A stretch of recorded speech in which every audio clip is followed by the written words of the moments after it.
এই হচ্ছে আমার 12 মাসি থাই ভ্যারাইটি কামরাঙা গাছ। এটি মিষ্টি কামরাঙা, পুরো সিজনটাই ফল হয়, পুরো থোকা থোকায় ফল আসে। এই যে দেখছেন পুরো ছড়িয়ে ভর্তি ফল থাকে এরকম। এই যে দেখছেন এদিকে ফল আছে, আর এই যে দেখছেন ফুল চলে এসছে, এটা হচ্ছে ফুল, আর এই দিকটায় আবার ফল আছে। পুরো গাছটায় এইভাবে ফলে ভরে থাকে। এই যে দেখছেন এক একটা ছড়িতে কী পরিমাণে ফল আছে, একদম পাতার কালার তাই বোঝা যাচ্ছে না, কিন্তু ফল আছে।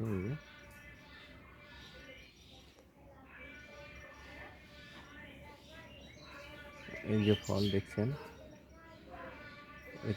এটা খেতে অত্যন্ত সুস্বাদু,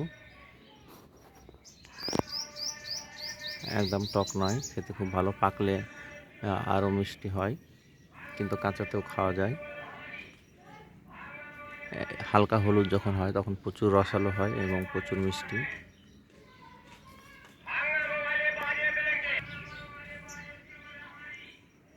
দেখছেন ভিতরে প্রতিটা ডাল একদম ফলে গেঁথে আছে। তো আপনারা যারা কামরাঙা খেতে পছন্দ করেন, চাইলে আপনারা একটু নার্সারিতে খোঁজ করে এই থাই ভ্যারাইটিটা লাগাতে পারেন। দেশি ভ্যারাইটিটা খেতে প্রচুর টক হয়, আর পুরো সিজনটা হয় না, একবার হয়, কিন্তু এই থাই ভ্যারাইটিটা লাগালে সারা বছর ফল পাবেন, সাথে খেতে টেস্টি হবে, ফলের সাইজ ভালো হবে, ফলনও খুব হয়। এই যে দেখছেন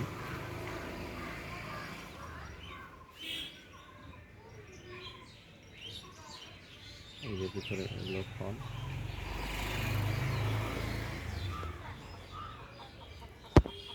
দেখছেন এটা ফল আছে, এখন ম্যাচুরিটি হয়নি, আর একটু বড় হবে। দেখছেন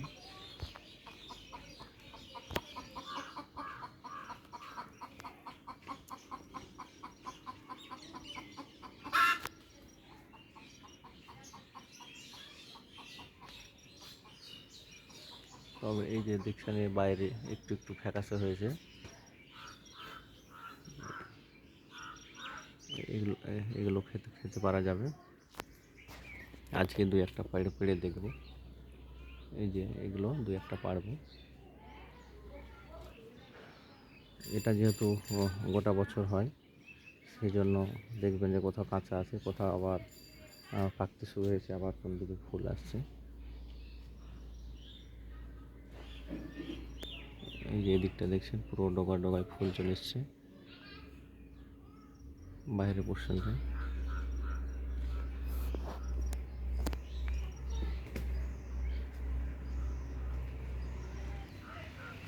আর এই সেই গাছ, মাটিতে থাকার এটা একটা সুবিধা, কোনো যত্ন লাগে না, এমনিতেই ফল পাওয়া যায়।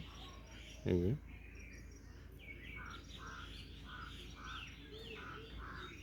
তবে এটা টবেও প্রচুর ফলন হয়, টবেও, কিন্তু টবে একটু টাইম মতো যত্ন প্রয়োজন পড়ে, কিন্তু এটা টবেও ভালো হয়, মাটিতে দিলে বেশি ভালো হয়, গাছের গ্রোথ বেশি থাকে, ফল বেশি পাওয়া যায়।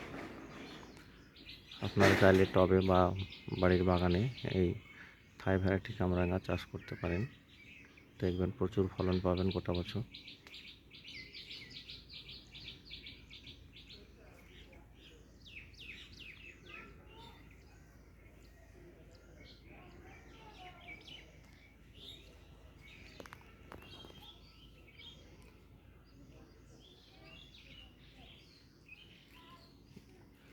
আজকে এই পর্যন্ত দেখানো ছিল যে আমার থাই ভ্যারাইটি কামরাঙায় কীরকম ফলন হয়েছে এবং কত পরিমাণে হয়েছে, কীরকম কালার, সেটাই দেখালাম আজকে।